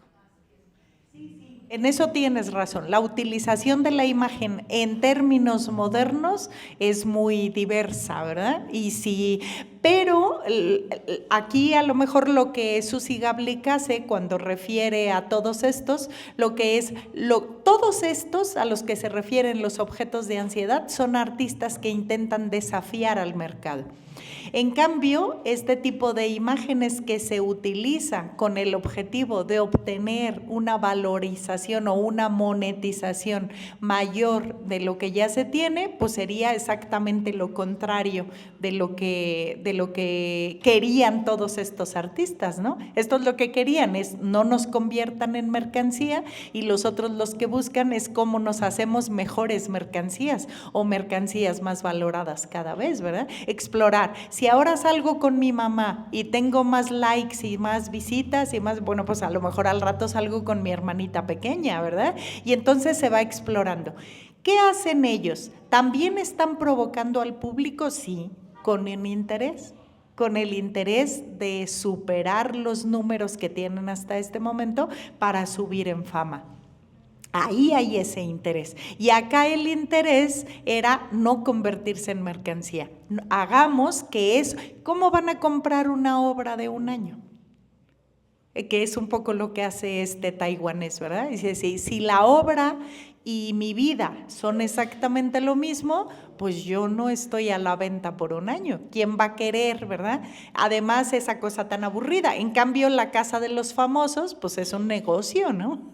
Es un negocio, tanto para el que participa como para el que tiene el negocio y contrata a todos los que participan. Por eso no invitan a alguien que no les dé ningún rating ahí, ¿no? Pero es verdad que la imagen ahora tiene un abanico muy grande de posibilidades para encontrar en el uso de la imagen muchos sentidos. Muy pocos, casi ninguno, por cierto, ¿verdad?, que sea debilitar la posibilidad de que haya monetización o valorización o éxito en eso. Al contrario, se busca lo contrario. Por eso, pues, el fracaso de acciones como estas, ¿no? Selene, creo que iba Selene y no sé, no me fijé si alguien más. Escuchando ahorita a los demás, me acordé de la anécdota de Orson Welles cuando estaba grabando y transmitieron en la radio en Estados Unidos un capítulo de La Guerra de los Mundos. Entonces era una lectura, me imagino que no sé si dramatizada, y las personas que estaban escuchando la radio, algunos no escucharon desde el principio, escuchan la radio, escuchan los gritos, escuchan la actuación y piensan realmente pues que está ocurriendo una invasión extraterrestre, ¿no? Porque de eso trata La Guerra de los Mundos. Entonces, yo me preguntaba, ahorita que escuchaba a los demás, si eso ellos no tenían esa intención, porque ellos solo estaban haciendo una lectura dramatizada sobre esta obra de Wells. Pero tal vez nosotros ahora podríamos ver que ese tipo de obras tienen una repercusión inesperada, quizá ahí entró el azar, para que el público reaccionara de esta manera, pues que se asustara realmente. Ay, es una cosa, fíjense, ahorita con lo que dices, Selene, que bueno, yo no sabía que eso había pasado, ¿verdad? Algo que es una ficción y que por entrar un poco tarde se puede interpretar como una noticia real, no como una cosa ficcionada ni como un ejercicio artístico, pues tiene impactos psicológicos en todo. Yo creo que ahora nosotros, con las imágenes y con las noticias y las narrativas con las que estamos bombardeados todos los días, es muy difícil que nuestra psicología no se vea afectada. Yo les voy a platicar algo que me sucedió ayer y que me dejó realmente sorprendida porque no sé cómo se llama eso, si tiene nombre y si está estudiado. Yo creo que sí, pero es mi ignorancia la que no tiene.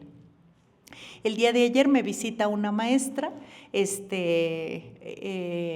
con muchas molestias porque le han negado la posibilidad de que sus derechos laborales le sean respetados y que ella pueda ir adquiriendo más seguridad laboral poco a poco, pues llega fastidiada y enojada.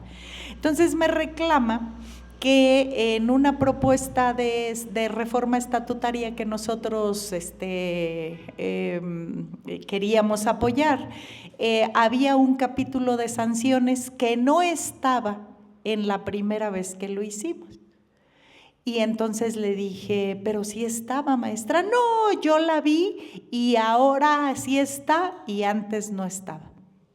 Y entonces yo, con la intención de que objetivamente ella se diera cuenta que lo que tenía era una mala percepción de la realidad, le ofrezco la propuesta que se había hecho en octubre de 2026 y le ofrezco la propuesta que se hizo en septiembre de 2025.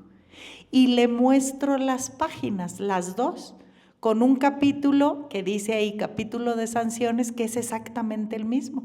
Y dije, maestra, pero sí estaba. Y entonces ella, en el rechazo de lo que yo eso lo voy a ver con calma en mi casa, pero le puedo asegurar, fíjense lo que me dijo, le puedo asegurar que eso no estaba en la primera propuesta. Y le dije, pero le estoy enseñando las dos propuestas, ahí están. No, estoy segura que eso no. Fíjense nada más, ponemos una idea por delante de la objetividad. Y así somos. Y llegó un momento en que yo dije, pues ¿cómo va a haber algo que no puede ver? Porque ella tiene en su cabeza la idea de que eso no estaba y su idea no puede ser superada por la prueba real de objetividad que hay con los documentos. Fíjense nada más el poder que tiene una narrativa, el poder que tiene una imagen que se utiliza con ciertas estrategias y que da muy buenos resultados, para que vean cómo funciona nuestra cabeza. Cuando alguien tiene una idea metida, es muy difícil que podamos mostrarle que objetivamente está equivocado. Si no quiere ver, no ve. Bueno, de eso habla Clément Rosset en un libro que se llama Lo real y su doble, y dice, no es que lo real no se vea, es que decidimos no verlo. Lo real no se esconde, pero decidimos no verlo ante una narrativa que yo digo que la psicología debe tener. Esas narrativas de este conflicto, por ejemplo, que hay en el genocidio a Palestina, ¿verdad? Hay dos narrativas muy contrarias que hacen que la gente se divida en dos opiniones distintas.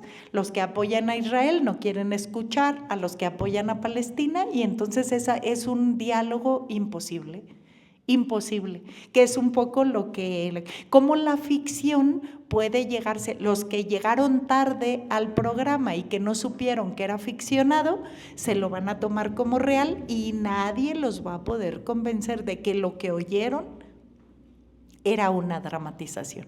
Y así sucede, ¿no? Es para que vean cómo funciona nuestra cabeza, y yo digo que esas son cosas de la psicología que tendríamos que saber todos para ver cómo protegemos un poco nuestra cabeza, y más ahora que tenemos el bombardeo de imágenes, de narrativas todo el tiempo, ¿no? Yo que según yo no uso mucho el celular, no, me paso horas, se me queman las sopas, se me quema todo porque me pongo a ver tarugadas en el TikTok y no paro, ¿verdad? Es una cosa, es adictivo sí, adelante.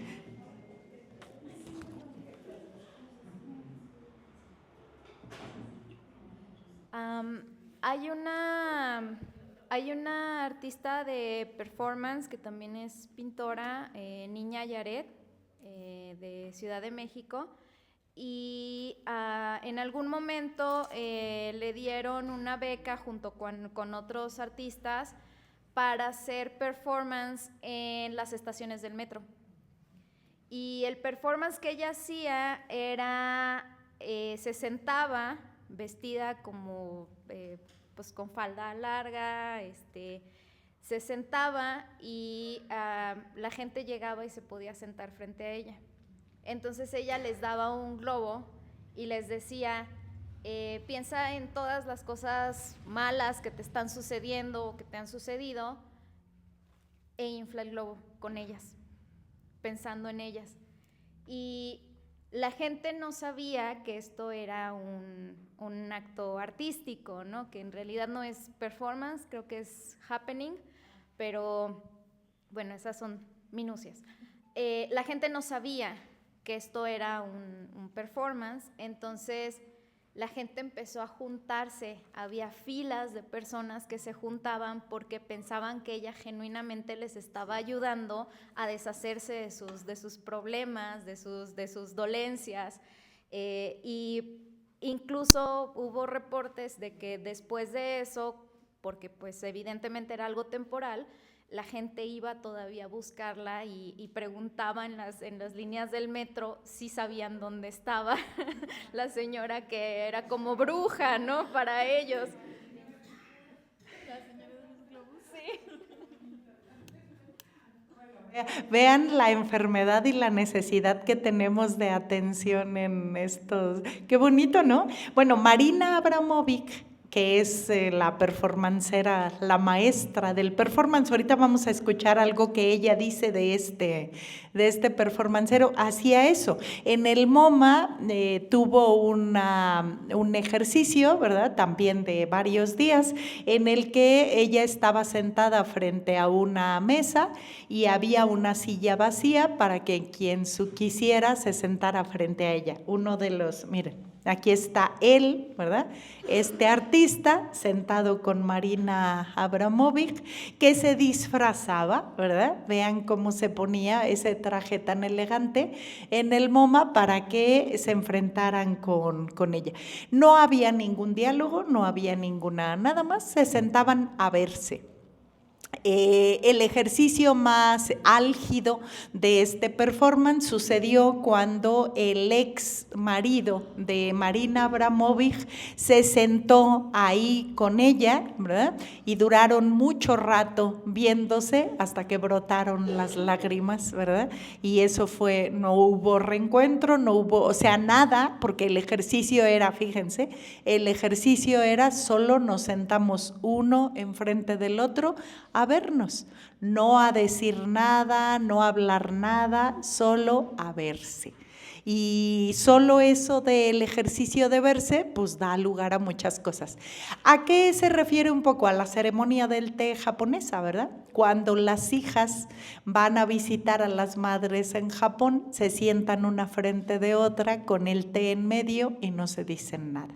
Solo se adivinan todo lo que ha pasado mientras no se han visto. Bueno, esas culturas del silencio que también nos enseñan un montón de cosas. Pedro. ¿Y si se vale condicionar, por ejemplo, la respuesta en el performance? O sea, como decir, este es mi performance y tú tienes que sujetarte a estas normas. No puedes hablar, únicamente mirarme. Creo. ¿Podría alguien llegar y hablar como un perico, no? Fíjate, ¿qué es lo que, esa pregunta es interesante para saber cuál es la disciplina del performancero? ¿Qué se propone Marina Abramovic? Ese es, que ella se sienta ahí en silencio y si alguien se quiere sentar enfrente de ella, que se siente. ¿Qué decide el que se sienta enfrente de con ella? Pues seguir las reglas o no, cualquier cosa, ¿no?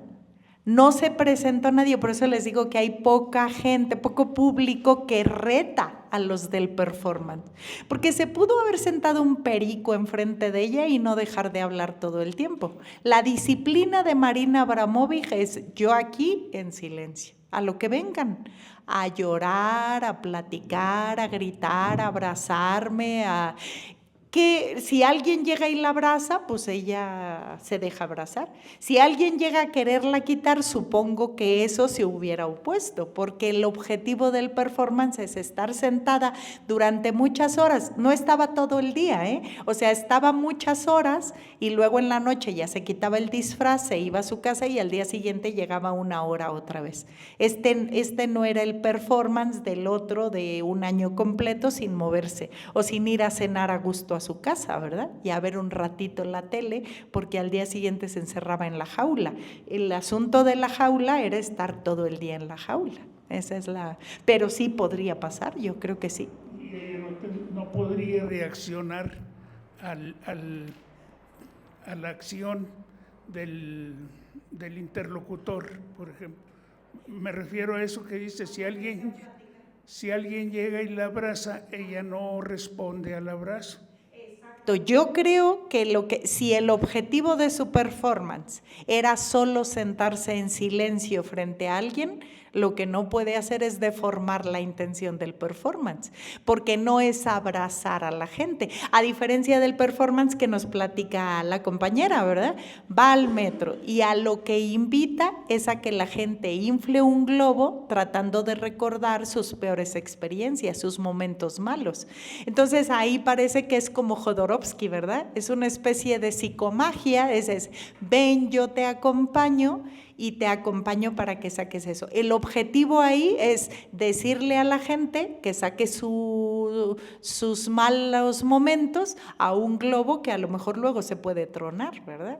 No lo sé, no. Porque, por ejemplo, el exmarido pudo llegar bien con una pistola, ¿verdad? O con un ramo de rosas, o no sé.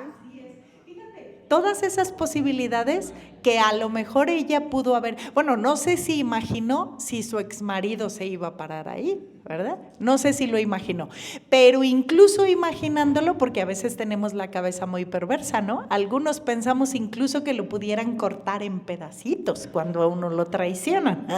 Una cosa es lo que uno imagina y otra cosa es lo que sucede en realidad, afortunadamente, ¿verdad? Porque la imaginación pues va mucho más allá. Yo no sé si ella pudo imaginar eso, pero teniendo que hacer el ejercicio de imaginar, lo que tiene que hacer es contener. Fíjense lo importante de lo que dice el artista taiwanés. La representación al aire libre es el símbolo de la lucha del hombre en el mundo. En Nueva York hay mucha libertad, pero para ser un buen artista, la libertad no es suficiente, es necesaria la disciplina. Entonces, si el objetivo era ese, no puedes desviar el objetivo, porque si no, tu performance no es disciplinado. Eso es lo interesante. Pero está bien, ¿no? Pues ella tendría que ponerse, porque si el de enfrente llega con una pistola y le da un balazo y la mata, esa es una posibilidad del performance, claro que sí.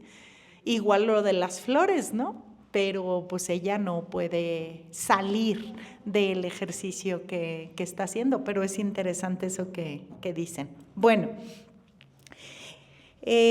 nos quedamos en que para él, perdón, sí, grítenme porque se me va la onda.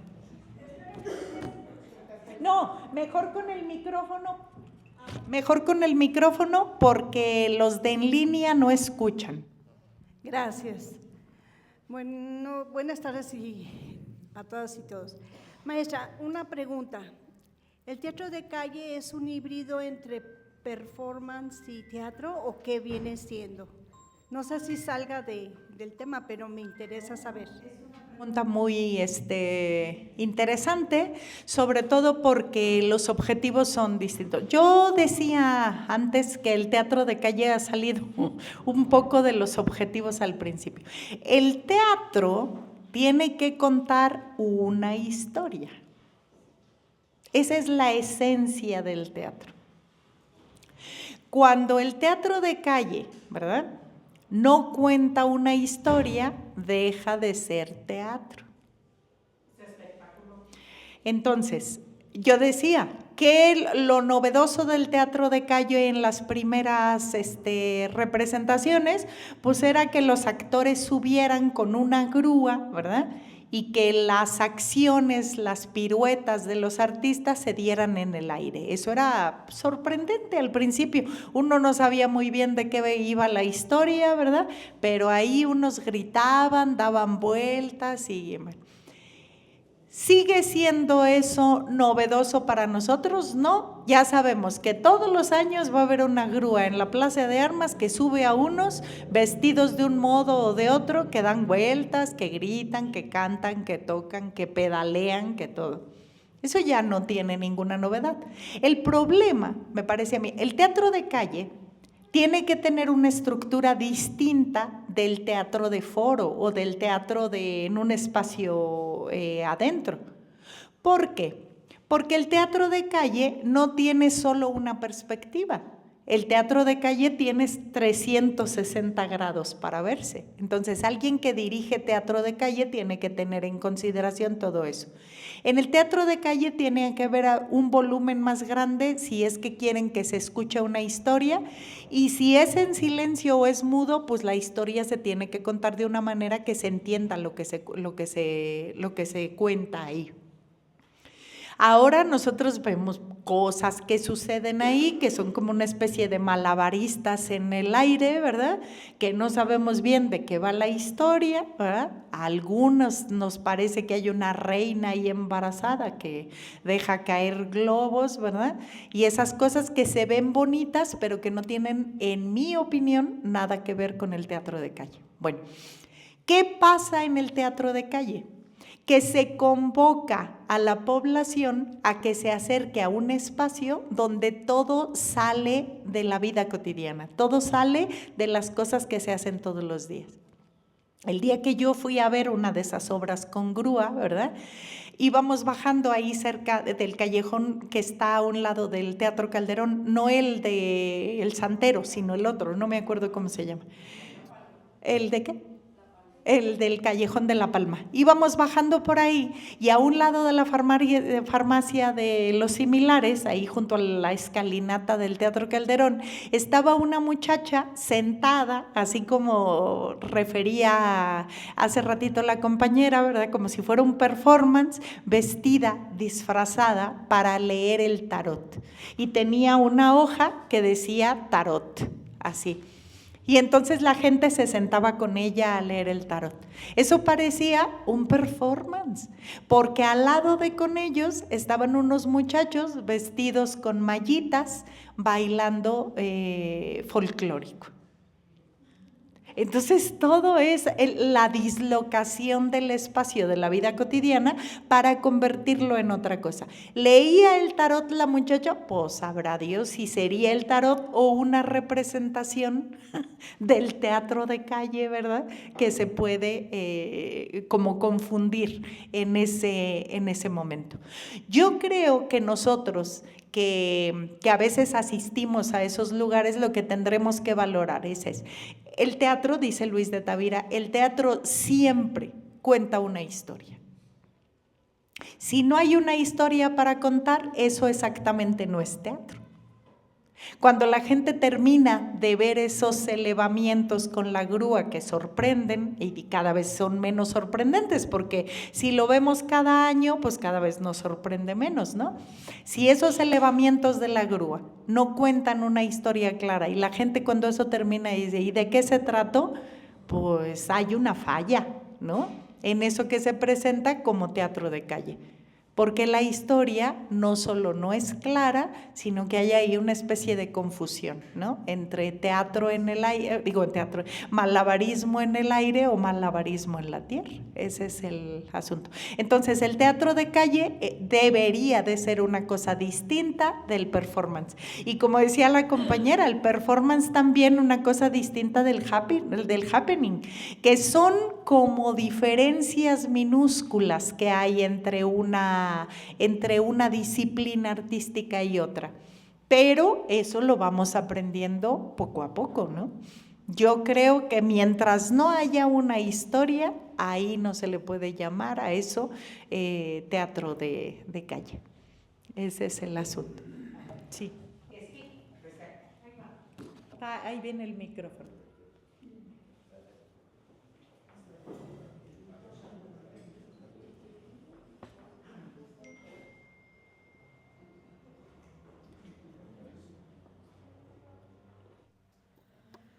Digo, es que yo creo que sí hay una...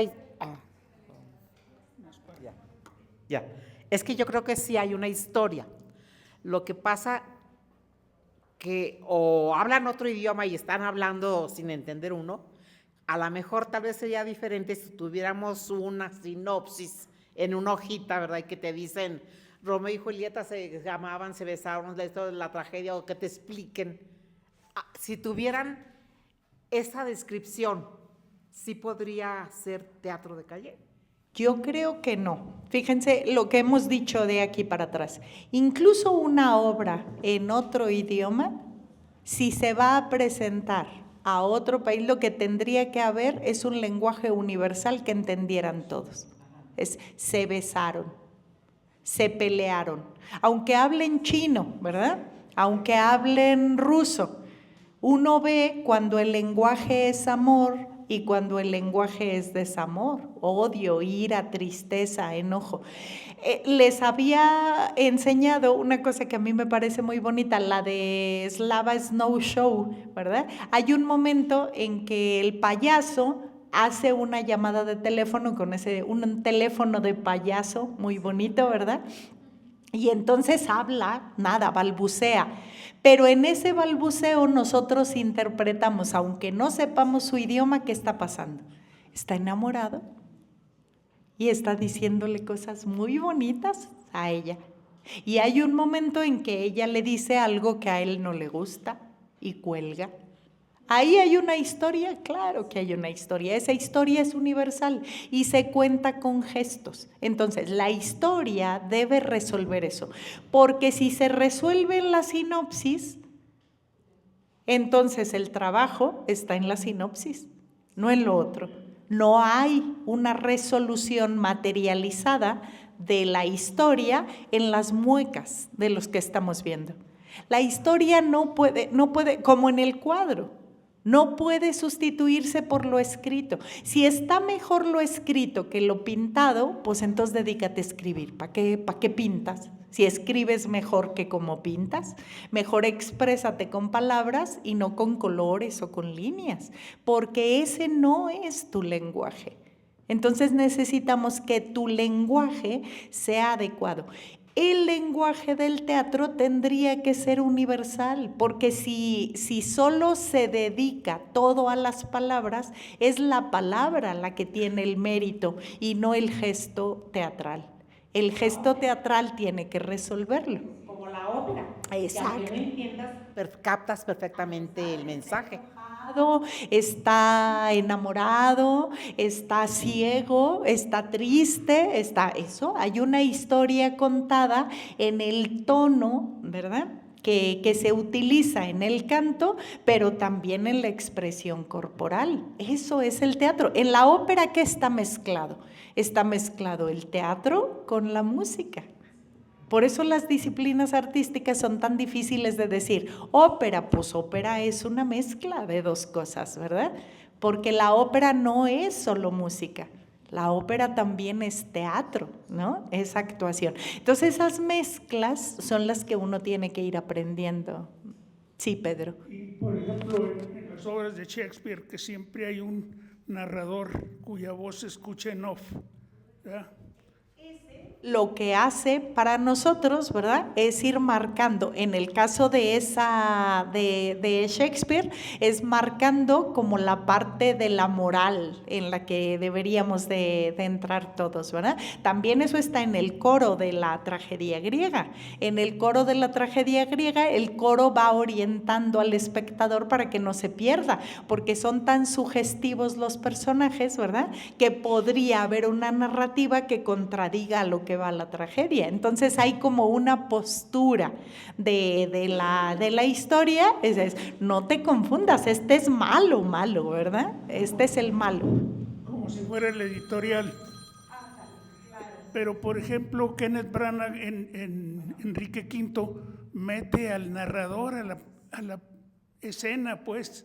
O sea, aparece como personaje. Claro, esas son las licencias creativas que tienen los dramaturgos. Los dramaturgos lo que tienen que hacer no hacer solo la dramaturgia bien, sino incorporar cosas interesantes, como en la novela, ¿verdad? Que a veces los escritores dicen es que se metió un personaje que le quita el poder al escritor.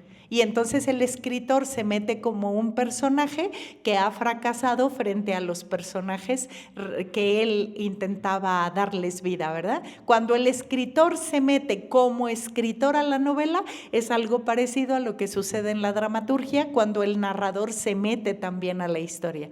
Ese es. Pero ese narrador se pone vulnerable, eso es lo interesante de la narración. Es una licencia creativa que hay en las diferentes disciplinas, eso sería.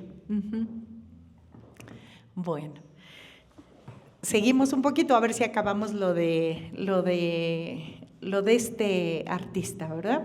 Bueno, los instrumentos de este performancero, ¿verdad? En estas cuatro obras que tenemos aquí. Los instrumentos de él son fundamentalmente el tiempo real y la privación real de su propia existencia. Y mientras más difícil se hace la convivencia entre estas dos cosas, más difícil se hace la convivencia entre las dos cosas, su arte sube de mejor manera. Esto responde, dice Susi Gablik, al desafío de alcanzar sus propios límites y capacidades.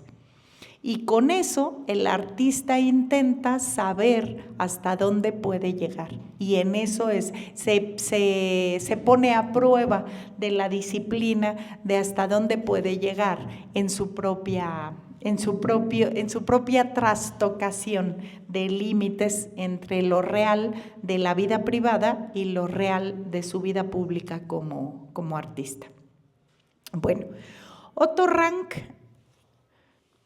que es un psicoanalista vienés que trabajó junto a Freud durante 20 años, ¿verdad?, escribe sobre este performancero en 1932 y dice, la profesión de él, ¿verdad?, su profesión no es una forma de ganarse la vida, sino su misma vida. No practica su profesión, sino que la vive. Y aquí sería esa una respuesta para la pregunta que hacía la compañera de los influencers, ¿verdad? Fíjense, su profesión no es una forma de ganarse la vida. Los influencers sí. Lo que hacen, lo hacen para ganarse la vida. ¿Qué hace este artista? Su vida, su práctica misma es la profesión de su propia existencia. No separa, no se transforma como actor. Primero, como actor soy muy agradable, ¿verdad? Y como persona normal soy aburridísima y no tengo nada que decir. No hay una separación, que eso decíamos es una cosa que habíamos detectado con Isis y que nos parecía muy interesante para poder comprender qué es lo que pasa con el arte moderno y el arte contemporáneo. Bueno, casi todo lo que hacemos, dice Suzy Gably, casi todo lo que hacemos es para ganarnos la vida. La mayoría de las personas, todo lo que hacemos casi siempre es para ganarnos la vida. Los artistas que rechazan esa postura de hacer cosas para ganarse la vida han disminuido considerablemente y por eso esos objetos, ¿verdad?, de ansiedad a los que se refiere ella en esta vanguardia del arte es tan importante para hacer un libro en el que ella reflexiona sobre eso. Bueno, el arte cambia de estilo y su función varía de una sociedad a otra, dice Gably. El arte nunca ha sido neutral y puede convertirse en una actividad que refleja, refuerza, transforma o repudia algo. Pero siempre el arte mantiene una relación con la estructura social, siempre. O la refuerza, gracias Maureen, ya casi, o la refuerza, o la transforma, o la repudia, pero siempre hay una postura del artista frente a la estructura social. La modernidad, dice Suzy Gably, ha practicado sus objetivos como forma de resistencia cultural, como antídotos contra la burocracia excesivamente racionalizada del arte, y en eso es en lo que se convirtió el arte de vanguardia de los objetos de ansiedad. El arte de finales del siglo XX ha estado dominado por tres cosas que le parecen importantes. Una percepción difícil. El arte del siglo XX lo que tiene para los espectadores es una percepción difícil, deliberadamente inaccesible y desconcertante. Eso es un objeto de ansiedad. Algo que no se puede identificar fácilmente, que no se puede analizar fácilmente, ¿verdad? Y que desconcierta, que tiene como objetivo desconcertar. Los objetos de ansiedad contradicen las funciones tradicionales del arte. El arte tradicional tenía como objetivo inspirar, compensar y reconciliar. Pero todas esas funciones artísticas del arte tradicional son sustituidas por el desequilibrio, el escándalo y la duda de que si eso es arte o no. Es alucinante, ¿no? Bueno, la función principal ha sido crear una conciencia crítica del trabajo artístico. Pero la cultura burocrática de masas asimila las formas de arte como subversivas y las priva de su antagonismo, convirtiéndolas inmediatamente en artículos de consumo, en una economía de mercado donde el precio de las cosas es su valor principal.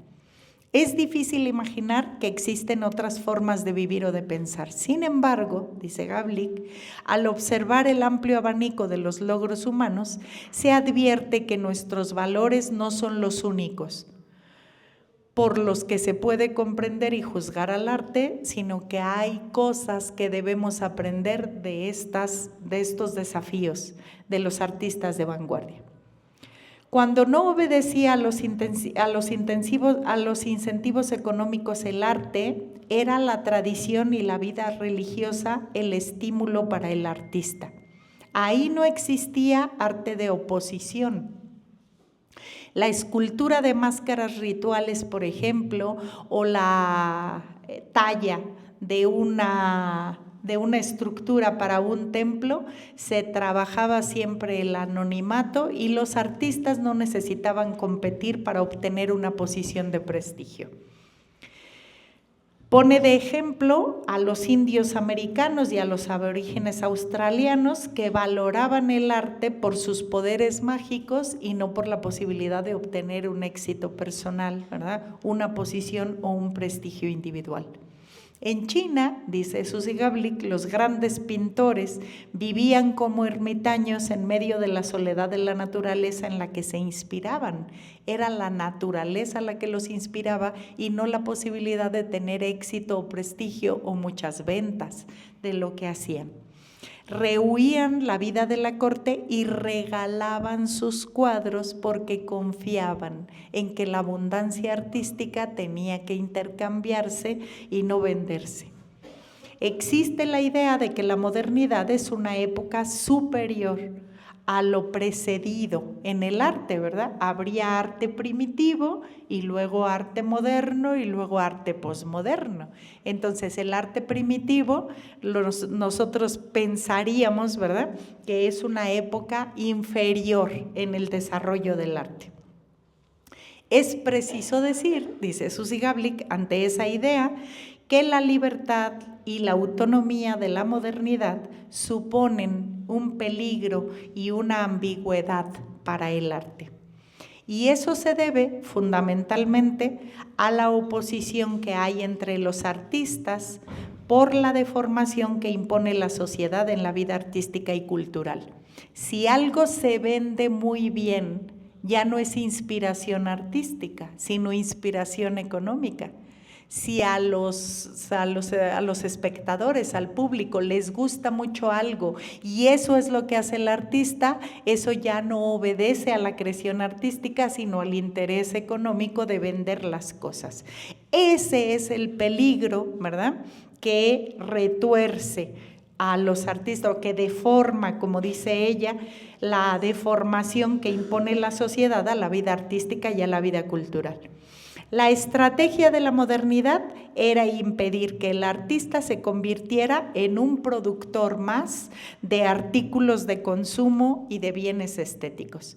Se buscaba una alternativa al sistema de valores institucionales, pero queda por saber si el artista moderno sigue siendo socialmente productivo.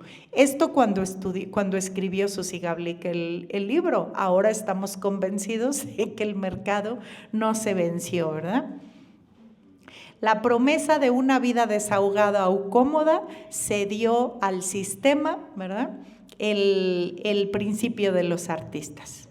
Bueno, y hasta aquí nos quedamos porque ya vi que en mi presentación me falta un artista conceptual germano-estadounidense que se llama Hans Hack, que habla justamente de esto que le preocupa a Suzy Gablik que plantea aquí.